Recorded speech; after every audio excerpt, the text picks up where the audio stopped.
कधी तुम्ही ऐकलं आहे का की एका भक्तासाठी संपूर्ण मंदिर फिरलं होतं? ही आहे अशी भक्ती जिच्या समोर स्वतः भगवान विठ्ठल देखील झुकले. महाराष्ट्रातील पवित्र स्थान पंढरपूरमध्ये राहत होते भगवान विठ्ठलाचे परमभक्त संत नामदेव महाराज. त्यांचे जीवन खूप साधे होते. ना अभिमान ना दिखावा, फक्त प्रत्येक श्वासात विठ्ठल विठ्ठल. एक दिवस नामदेव महाराज मंदिरात बसून भजन गात होते. त्यांच्या आवाजात इतकं प्रेम होतं की ऐकणाऱ्याच्या डोळ्यात पाणी येत होतं. पण अचानक काही लोकांनी त्यांना थांबवलं आणि म्हणाले, तू इथे बसण्याच्या लायकीचा नाहीस, बाहेर जा, विचार करा. जिथे देवाची पूजा होते तिथेच खऱ्या भक्ताला बाहेर काढलं गेलं. नामदेव महाराजांनी ना वाद केला ना राग व्यक्त केला.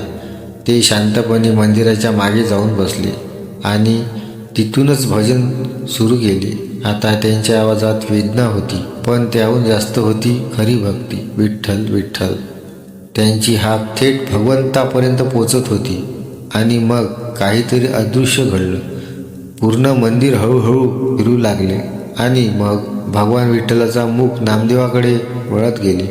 सगळे लोक थक्क झाले. ज्याला त्यांनी बाहेर काढलं होतं त्यांच्याकडे देव स्वतः गेले. त्या दिवशी सगळ्यांना समजलं, भगवंताला जागा नाहीच तर स्वच्छ मन हवं असतं. जिथे खरी भक्ती असते ना, तिथे देव स्वतः चालत येतात. रामकृष्ण हरी. जय हरी विठ्ठल. हा व्हिडिओ आवडला असेल तर लाईक करायला विसरू नका. जय हरी विठ्ठल.